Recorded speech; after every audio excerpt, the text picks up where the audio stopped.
Moitas grazas, bo día. Quero comezar co meu agradecemento á organización da Xornada de Onomástica por facerme un espazo a min, a unha persoa de literatura, no que poida falar, neste caso, de toponimia. Dicía Uxío Noboneira, a finais da década dos 90, o nome líganos coas xeracións do pasado, con todos os antepasados que usaron e danos certa seguranza de permanencia, de pervivencia, desnihilízanos en certa maneira.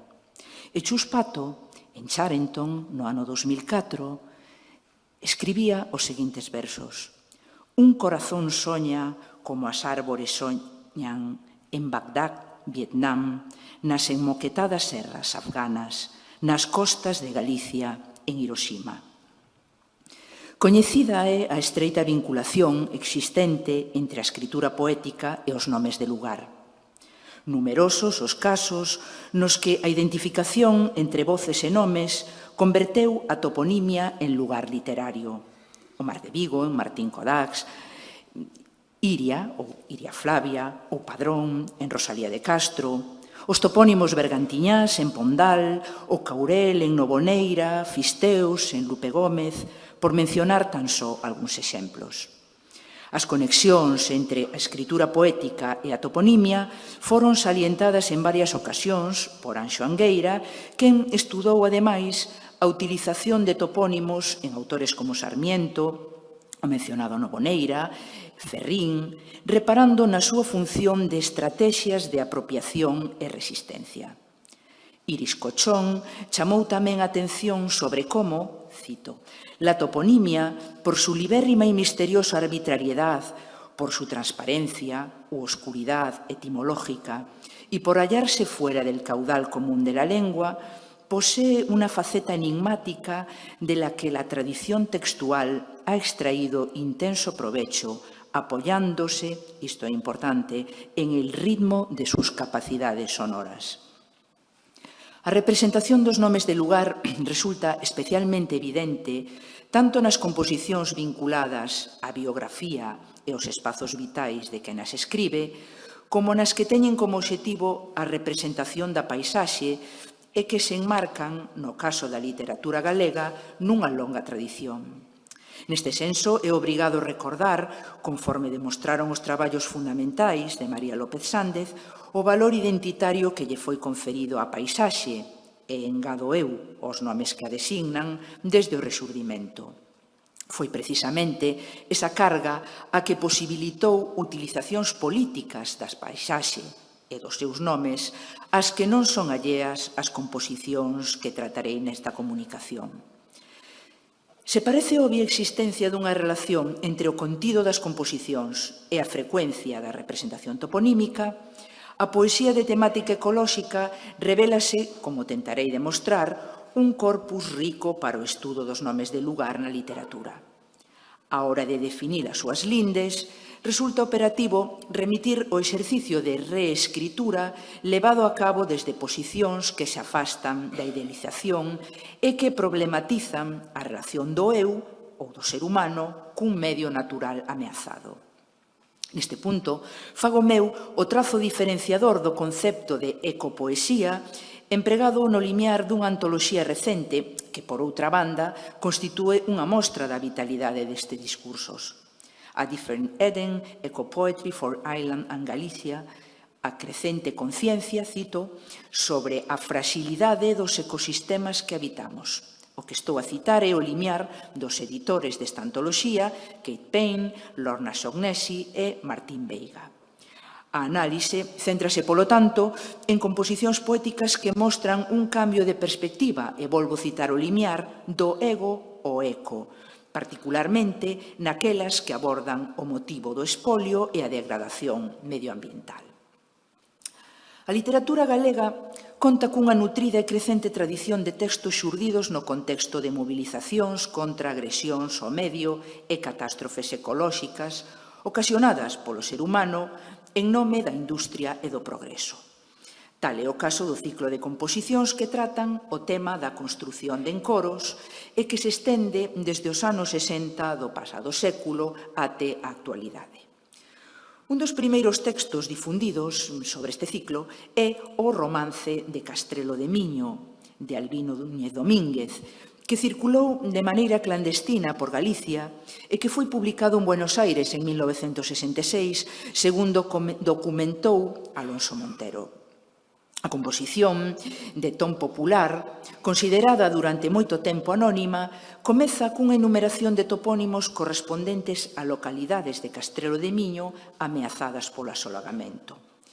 Santa María, Barral, San Paio de Ventosela, Groba, Sanín, Trasariz, Xubín, Laia, San Esteban. Povos que a beira do Miño, con lexítima facenda, viviste desde Icagora felices nas meigas terras, que as vosas prantas se tenden formando a sube das veigas, de míllaras e bacelos que o val do Castro enfeitan. A centralidade que o autor concede a estes lugares coa súa mención vese reforzada pola repetición dos encadeamentos dos primeiros versos, Santa María, Barral, San Paio de Ventosela, en dous momentos da composición.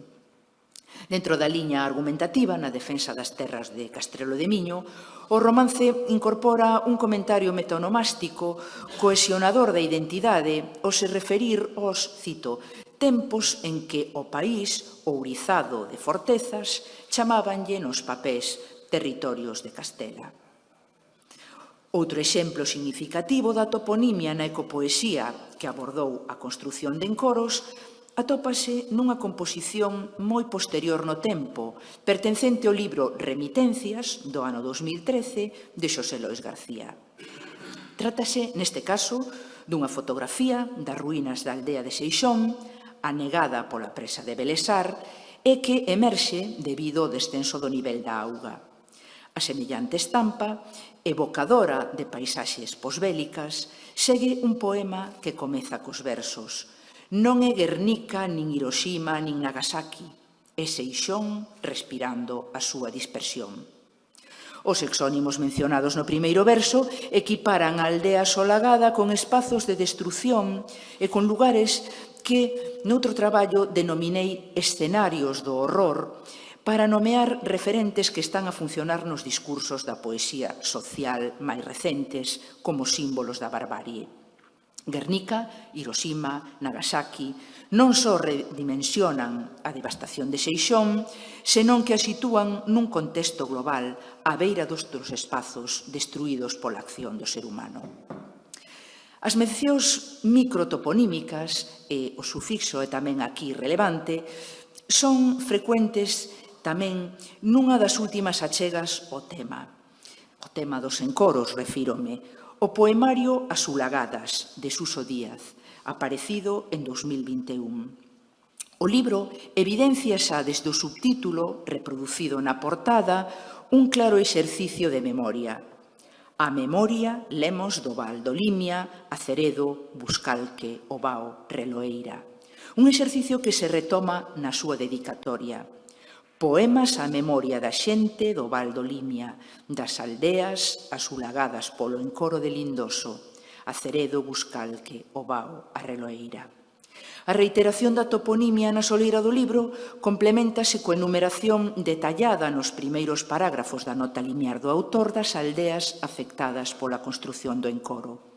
Aceredo, Buscalque, Ovao, Reloeira, Malleta, Quintela, Compostela, Lantemil, a Herdadiña, Portaxe, Torno, Xendive, Ganceiros, Rivas de Araúxo, San Martiño, Fondevila, Lobios, Manín, Orelas e Galez, en Galicia, Lindoso e a Várzea, en Portugal.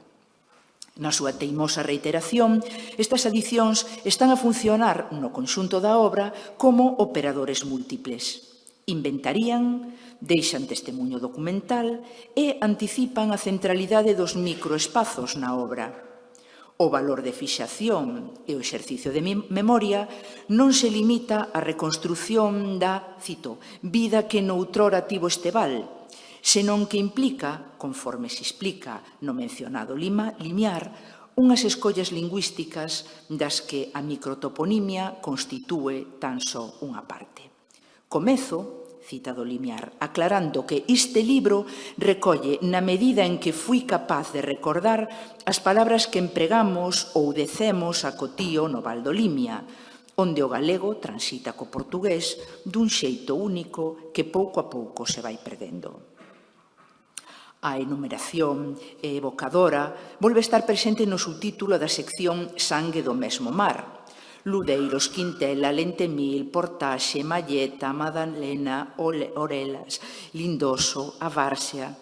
A designación toponímica asociada a un sentimento de perda é, polo tanto, unha constante ao longo do libro, segundo se pode comprobar en exemplos como os que seguen, onde os nomes de lugar exercen unha función preservadora, cando non restauradora da memoria. Polas congostras ficaba o Bobriga en Ludeiros, nas chairas do ceu, pescudando na barra do Quinxo, chorando tanta perda, tanta soidade asulagada, nas congostras do Bao, o encontro co esquezo. Perdemos a Ponte do Mao e a Derdadiña, as que xunguían Buscalque o lombo do Quinxo. Unha frecuencia alta ten tamén a toponimia no corpus que podemos denominar poesía do prestixe, tanto na escrita a raíz da catástrofe ecolóxica que seguiu a fundimento do barco, como na producida nos anos posteriores.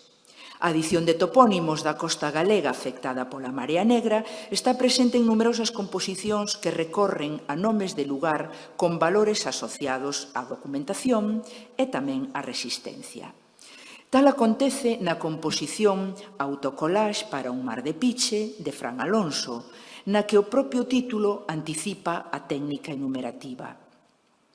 Este silencio denso son as voces do embalo, as voces que o vento mareiro trae como un asubío pastoso do Pindo e do Areal de Trece, de Roncudo e de Camelle, de Muxía, da Punta Cabalo, da Boca do Río e do Cabo Prior, das cantareiras de Mougás, de Ons e de Lariño, da Punta Nariga, do Cabo Vilán, da Luz da Robaleira e do Faro Xilleiro que ouvea iluminando o ceo negro.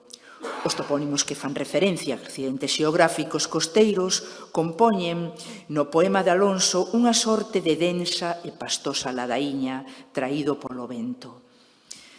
Significativa resulta tamén a identificación da Costa da Morte cunha Galicia dorida por tanto chapapote no poema Nunca máis de Gómez Alfaro.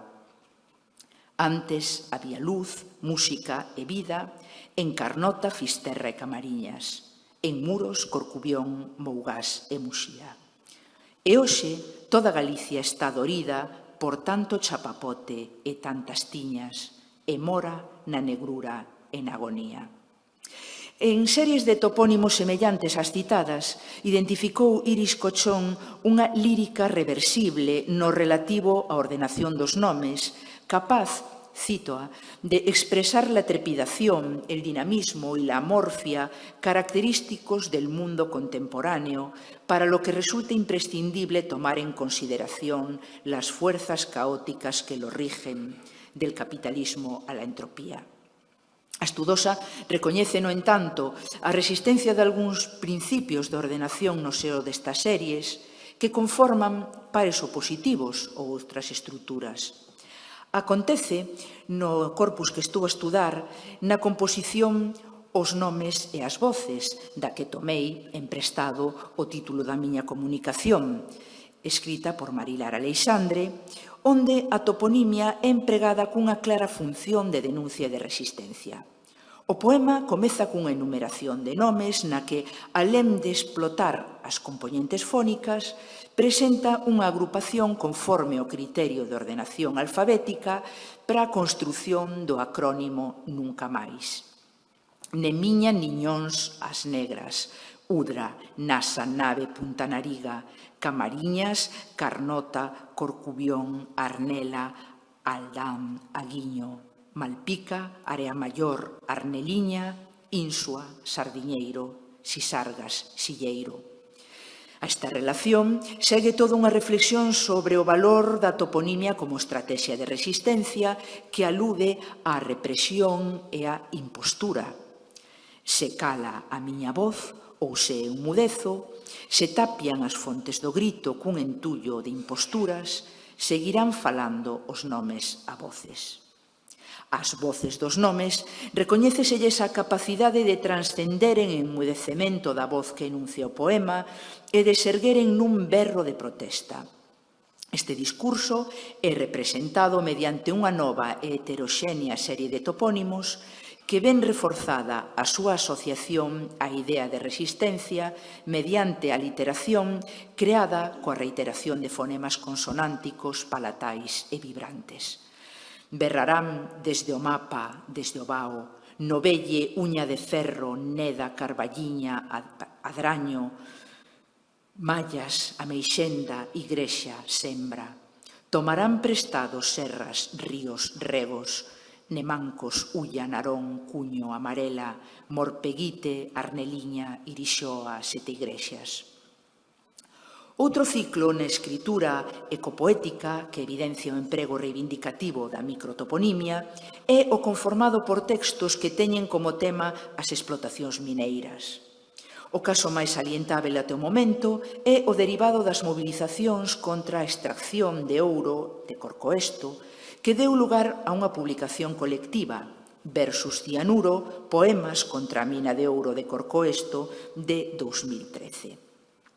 A enumeración de binomios toponímicos que prescinden dos signos de puntuación nos versos pares é o recurso empregado na primeira parte do extenso poema Corcoesto de Xosé Luis Santos Cabanas, incluído neste volume, e titulado tamén de xeito revelador, nesta primeira parte, polo emprego do deíctico primeira folla, aquí estamos. Corcoesto, Baneira, Rego Seco, os nomes amansados, o lugar grande, Cardezo, no padal de Banceiro, Xabarido, a Braña, dura historia a nosa, o Castro, as Lamas, aínda non contada, o de Quente, Teixedo, nosos como cada pedra, Cruces, Bello, cada pinga de auga, Ferrol, Fonterremula, nomes comunais, Montefurado, Barañáns, como augas do mar, a Rectoral, Cures, nosos como cada rego, a Fontaíña, Millán, como cada cabazo, cada pedra do minifundio, Suor, Corcoesto. Nunha estrutura trabada pola reprodución no comezo e no final do topónimo, Corcoesto, os nomes de lugar confiren aquí verosimilitude e evocan dun lado un tempo antigo, perdido, nomes amasados no padal de Banceiro, e do outro a pertenza a unha colectividade que se identifica coa súa toponimia, nomes comunais, nosos. Interesa tamén reparar na última parte desta longa composición, cuarta folla, Cianuro non, na que se recuperan os nomes dos lugares mencionados na primeira parte para facer, como se pode ver, un chamamento á xente que os habita.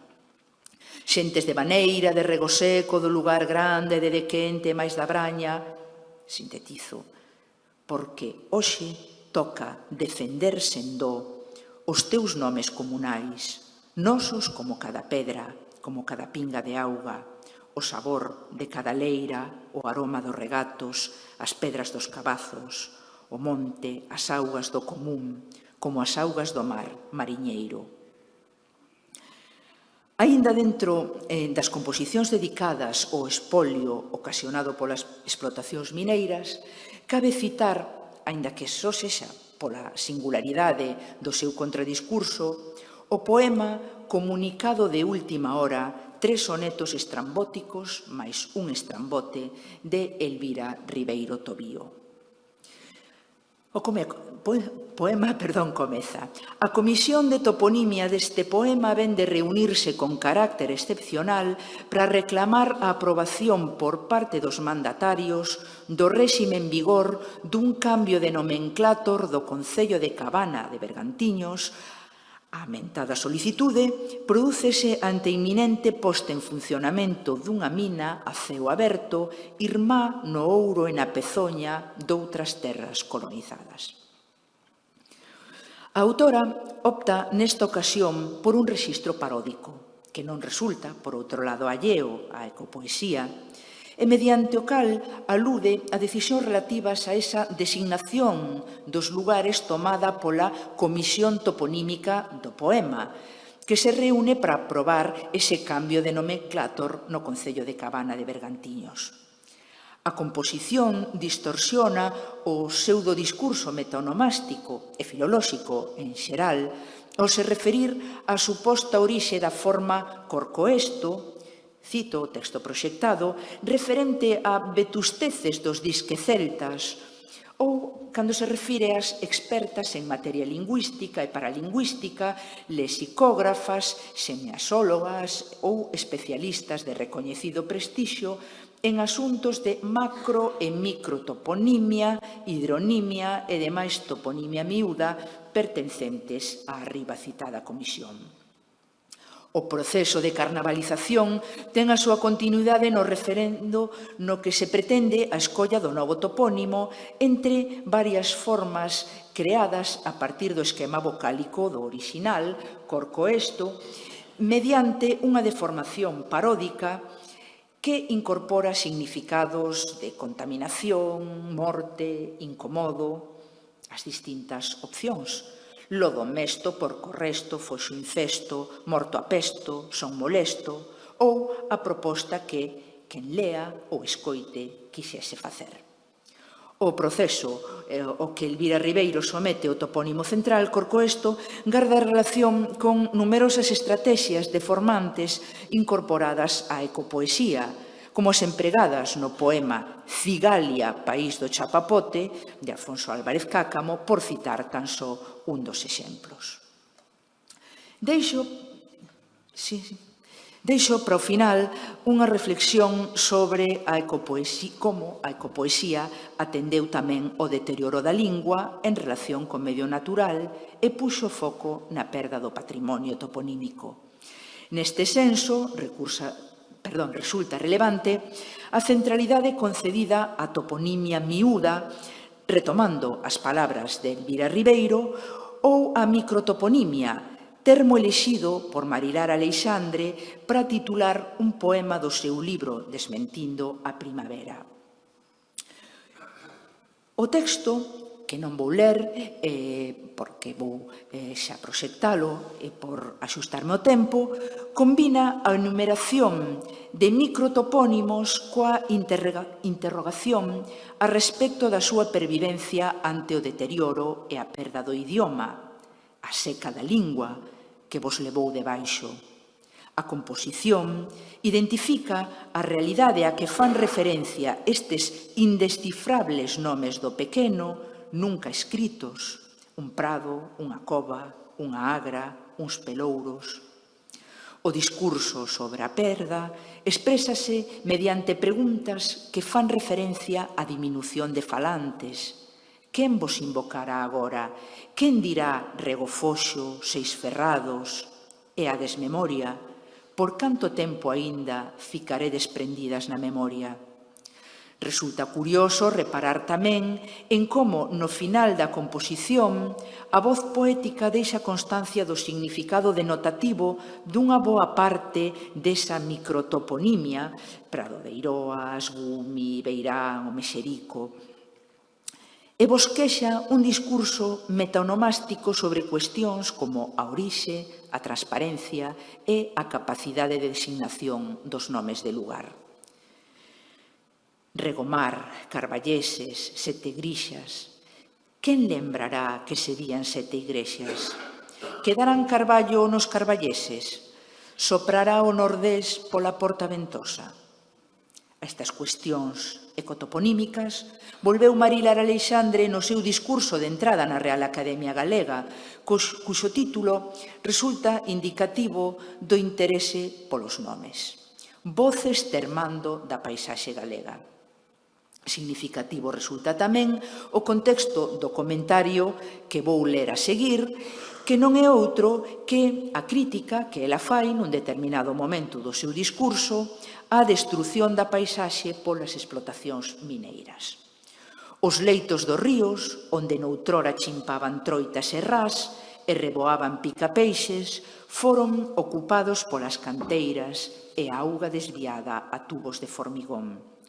Moitos topónimos das fraxes comunidades de Penatrevinca perderon o seu sentido. Hai tempo que non hai serpes na mítica Lagoa da Serpe, nin pombas no regueiro das pombeiras. Como breves conclusións ao aquí exposto, creo necesario salientar como a análise dos textos achegados revela a importancia da toponimia en toda a súa diversidade e extensión na poesía de temática ecolóxica.